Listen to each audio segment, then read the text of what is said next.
Michael Brisbane, PGA professional and director of instruction at Azalea City Golf Course in Mobile, Alabama.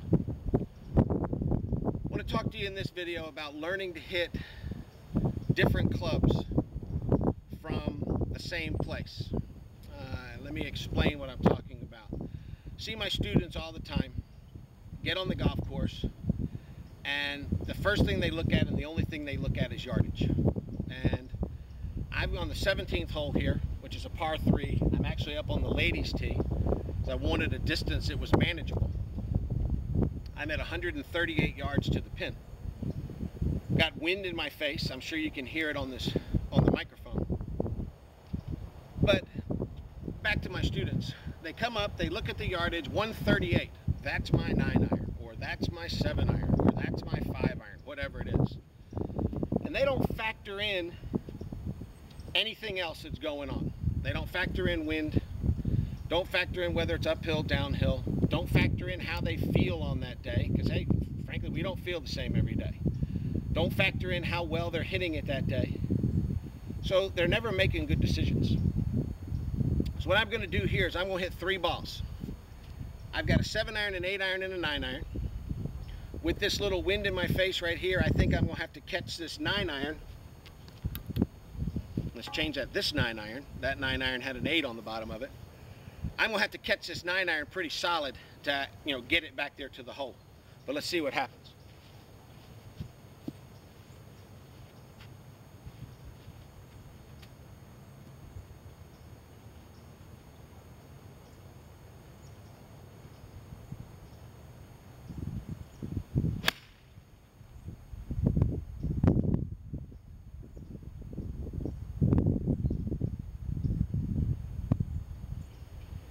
Man, I nuked that thing. I actually flew that past the flag.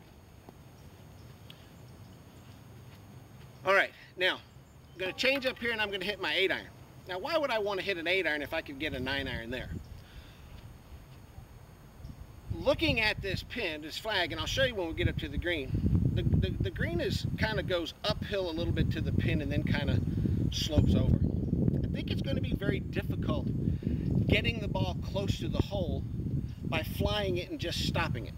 Okay, I think if I fly it back there to the pin, hitting on that downslope, it's going to try and kick forward.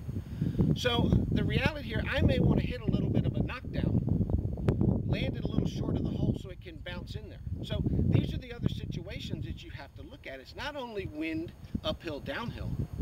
What does the green look like? Where is the pin? What kind of shot do I want to hit? So let me take this 8.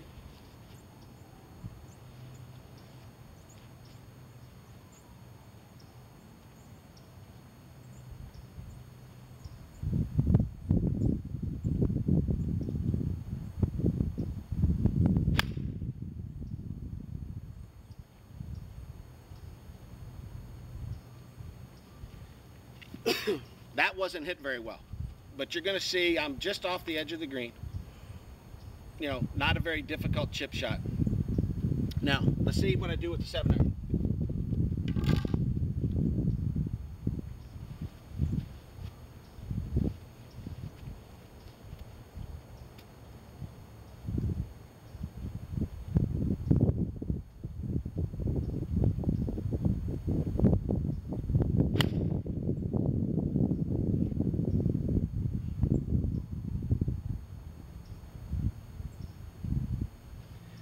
That one was pretty good.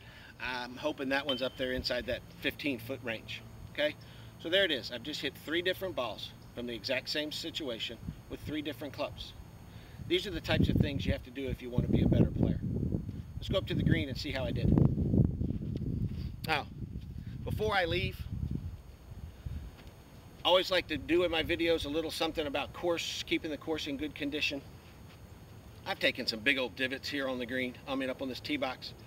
We've got a nice bucket of sand over here.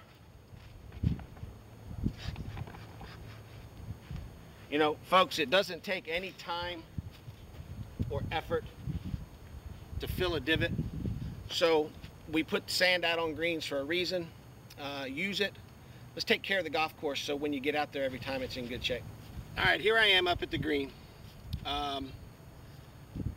3 results, all are acceptable. However, one's better than the other two, I'm sorry. Here's my 8-iron. Like I said, didn't hit it very solid back there.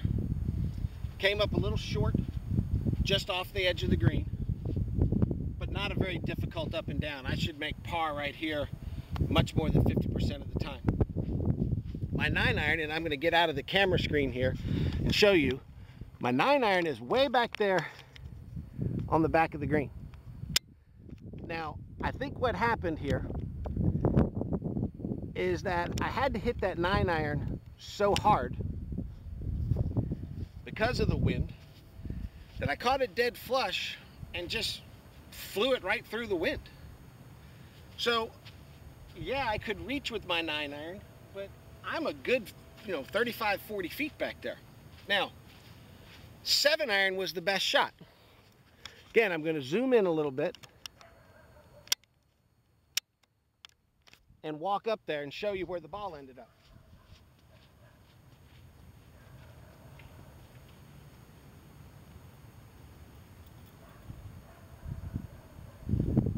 Here's my golf ball.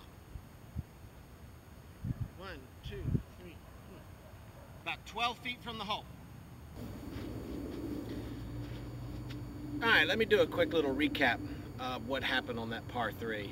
You probably noticed I'm not even on the same hole anymore. It's funny when you're videoing these things yourself, and you're not in control of the camera, you're out here standing in front of it, the things that happen. I forgot to get the zoom off, and I came in to do the wrap up, and all you were looking at on me was my stomach here, so I didn't figure anybody wanted to see that part. I played the par 3, 3 different clubs. 9-iron went long because I really think I had to swing at it too hard, and when you swing at a club too hard, it's very difficult to control the distance. I caught it dead solid. Because I swung so hard, I got a little bit of a blast off shot, ended up too far. 9-iron wasn't the club. On another day, maybe a little bit warmer, less wind, 9-iron would be okay. 8-iron would have been a good club choice. Ended up missing the green with the 8-iron, but it was not far off. So I think the 8-iron would have been a good club choice. But then the 7-iron, you saw I hit it the absolute closest. If I had to go back and play that hole again right now, with the place where that pin was, I would choose the 7 one more time. I just feel like the way that green was sloped up and then went over, that hitting a little knockdown, landing it into the face and just letting it roll over to the pin was the correct choice. So these are the decisions that you need to make. If you want to be a better player, don't pigeonhole yourself as to one club for one distance. Look at your situation.